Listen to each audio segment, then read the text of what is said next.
From the studios of TvGrace International, here are the ineffable words of God. The gospel of grace on the lips of the man Christ Jesus. Abba, Father.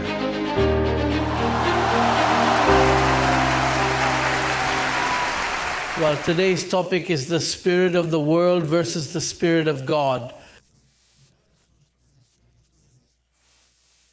There are two spirits. You are either in the world's or you are in God's, right?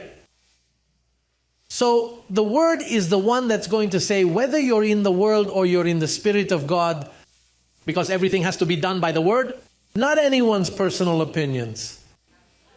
Because it says that immortality comes through what? By the gospel. Yes, Jesus Christ himself established the gospel in Paul's mind so that when he appeared the second time, he would hold to that foundation. He could not come to talk about new things. He had to come to talk about what was written in it.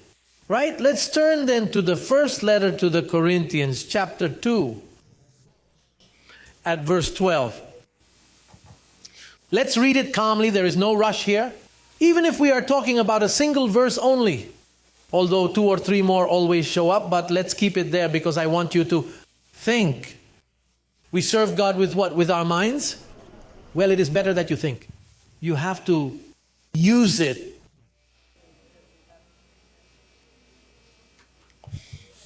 Exercise.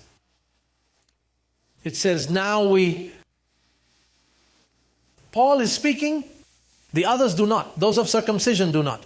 Now Paul says, we who have believed in grace, we who have forsaken the foundation before the cross, we who have come out of the law of Moses, we who have come out of the rudiments of the doctrine of Christ, we have received not the spirit of the world, but the Spirit who is from God. For what purpose?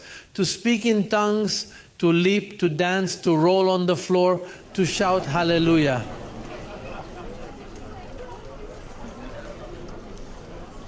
What is the purpose of receiving God's Spirit?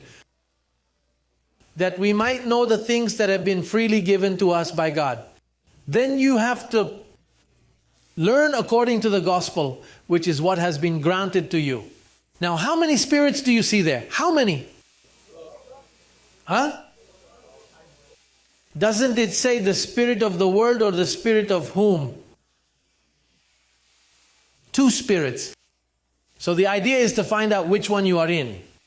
Now, the spirit of the world is not drinking alcohol or partying. No, there you are talking about something else because that has a context. And the context of that is chapter 1.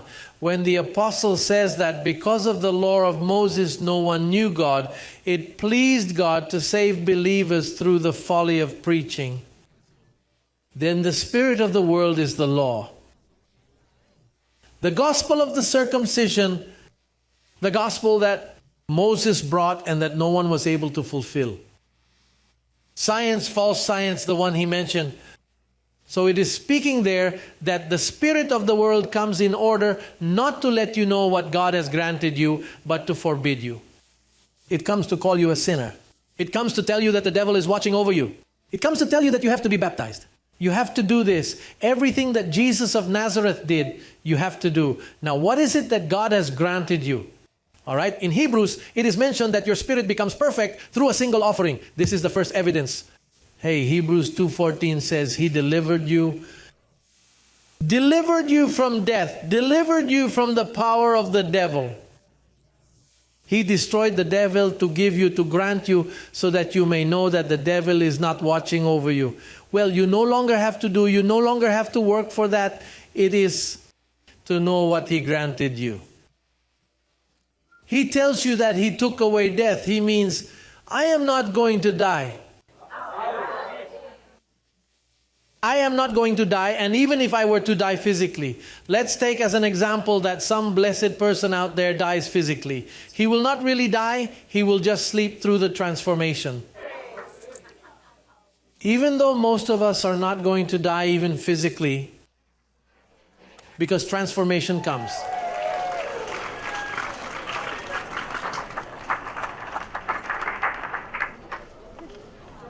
In order to identify the spirit of the world, simply step inside any church. Its presence becomes immediately noticeable.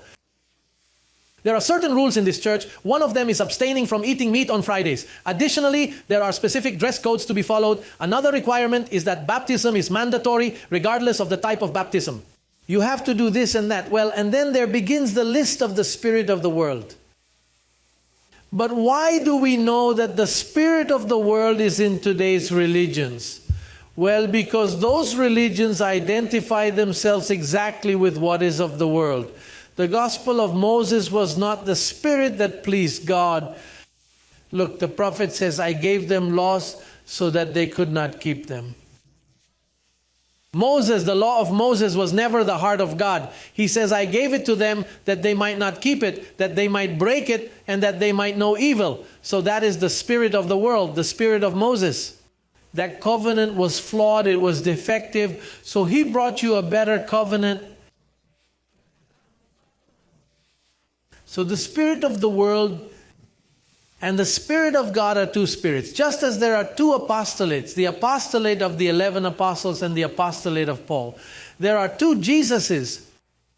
Jesus of Nazareth, Jesus the resurrected, two manifestations. Two wisdoms, that of the world and the predestined wisdom. Everything in that case is two. It is the same way. There are two gospels. The gospel of the circumcision and the gospel of the uncircumcision. So we have to build ourselves with the true Spirit of God. Do you know why? Because if you don't have the Spirit of God, which is the gospel that Paul explains, that is the true Spirit, then you will not see the Lord. Why can you see the Lord and know that He is here? Because you have the Spirit that identifies that Lord. Otherwise you wouldn't see Him. That's why you see that others don't see Him. They say, what do you mean the Lord is here? Where is He? They cannot see Him. Now let's turn to second letter to the Corinthians, chapter 11, verse 4, to identify what we are talking about. Second letter to the Corinthians. If you surrender to God's Spirit today, then you immediately pass from one glory to another and immediately see the Lord. In a matter of seconds. Don't you see that if you have the spirit of the world, it has a veil? If you get into the Spirit of God, the veil is removed and you see clearly. Look at it there. Paul talked about it, the only one who talked about it. For if one comes and preaches another, whom we have not preached. Was there another Jesus? Of course, the Jesus before the cross and the Jesus after the cross. Then why did Paul have to say, if one comes and preaches another Jesus? If I had been there, I would have told him, hey Paul, but which one? Another one? There is another one. Well, the one before the cross was a Jew. After the cross is God Himself resurrected. No longer a Jew or a Gentile. I mean, when Paul says, for if one comes and preaches another Jesus, I imagine that the 11 apostles said, no, wait, there is one. For 3 years, we were in Jerusalem spending time with Him, accompanying Him and witnessing His presence. But He says, well, that's not Him. That's no longer Him. After He was resurrected, now He is another Jesus. So that's the other Jesus. That's who you and I, that's who we serve. Now, which Jesus does Rome, the Catholic Church, serve? Well, who do they still dedicate processions to? You see them. Which Jesus do evangelicals and Pentecostals serve? All of them. None of them can escape me here. Hear them praying in the name of Jesus of Nazareth, I rebuke you. They tell you plainly they are with that other. Now Paul speaks of another. Why do some churches wash feet? They celebrate. Well, that is Judaism. That is the other Jesus. It is not the same one Paul is talking about. Give me the previous verse, please. I haven't finished. Thank you, engineer of whoever is sitting there. He says, if anyone comes, when he says any, it was the apostles. If you don't understand that, you don't pass. You stay in religion. If you don't understand that, we can no longer continue conversing with you. Paul, the one who persecuted, the one who blasphemed, who now has this encounter with the risen one. And he appears to him on the road to Damascus. And he says, Lord, who are you? And he saith unto him, I am Adonai. What do you mean? But are you not Jesus of Nazareth? Therefore I was Jesus of Nazareth, but by overcoming death my body is glorified. And so now I am God. That is to say that, hey, Paul, I got into a veil. But by transforming the veil, that's just like you. When they transform you, you can't say, I'm Puerto Rican or I am Colombian. You cannot say, I come from Colombia. From where? When they change your body, in the same way that Jesus changed, you will also change your identity. That is the way it is.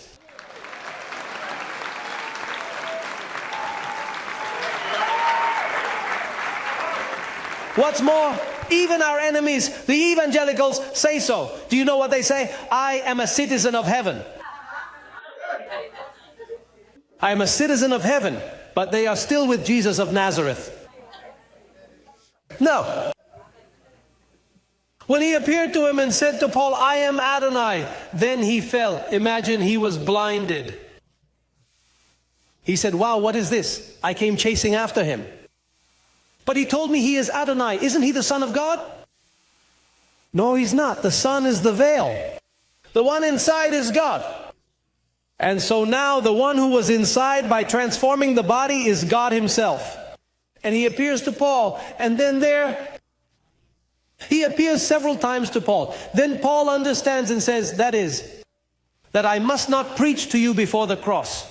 And he saith unto him, Paul, if you preach my before the cross, that is another manifestation. So you're going to put them into Judaism where I took you out. Why? Yes, because Paul himself was in Judaism. Moreover, and he says, the things that had value for me, now I consider as garbage. So what you consider garbage, if you preach to me before the cross as Jesus of Nazareth, you put them in the garbage that you were. So, now pay attention well, look over there. For if one comes and preaches another Jesus whom we have not preached. Now look, or you receive what? What is the subject today? Two spirits. Why does he say, or you receive a different spirit? There he is trying to say, if you receive another teaching. There he is not talking about spirits. He is talking about the spirit of teaching. Because either you have the Spirit of God or you have the spirit of the world. So Paul begins to identify those two spirits. And he says, if anyone comes preaching another Jesus who represents the spirit of the world, because he came to fulfill the law. He fulfilled that spirit of the world. And they killed him. Because that kills. How do those who are in the law end up? Dead. Because the ministry of death. Does it not say that Moses' ministry was a ministry of death? So Paul was the advocate of this that I preach today. That's why Paul was called Antichrist. John did not endure. John, the one who was leaning on his arm from there on his shoulder. That one. That one, when he saw Paul, he didn't like him right off the bat. That's why he says, be careful, because there are some antichrists preaching another Jesus. Because Paul spoke like this, hey, but how so? We know there is only one Jesus. But he says, no, there are two manifestations of him, Jewish, and then after he was resurrected, which are two spirits. One represents that of Moses and one represents that of Paul. Now look what it says. Or a different gospel.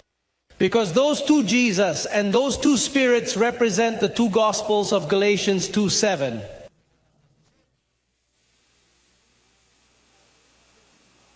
Which is the gospel of the circumcision and the gospel of the uncircumcision.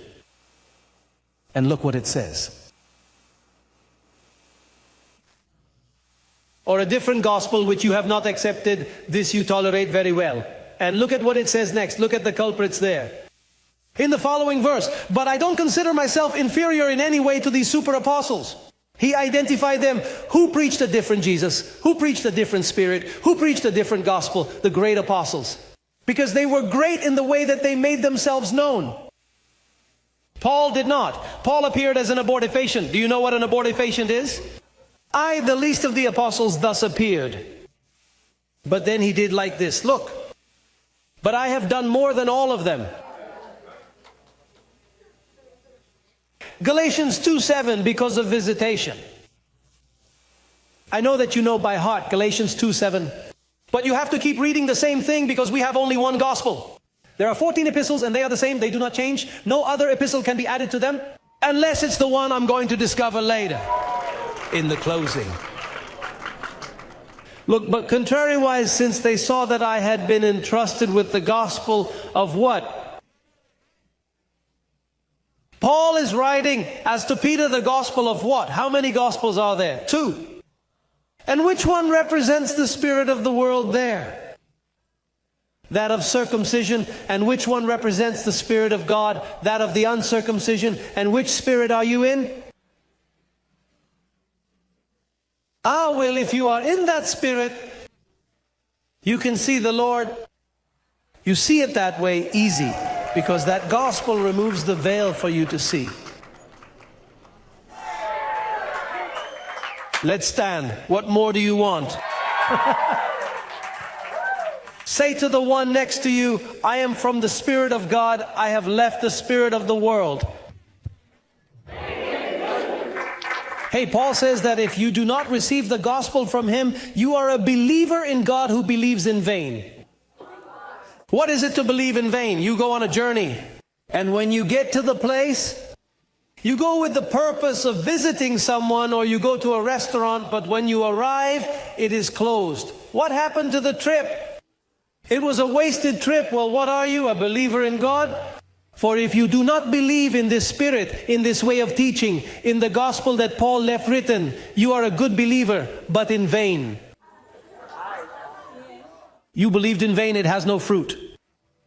Oh, and you're building with wood, hay, and leaves. And when you set fire to that, look, not even ashes are left.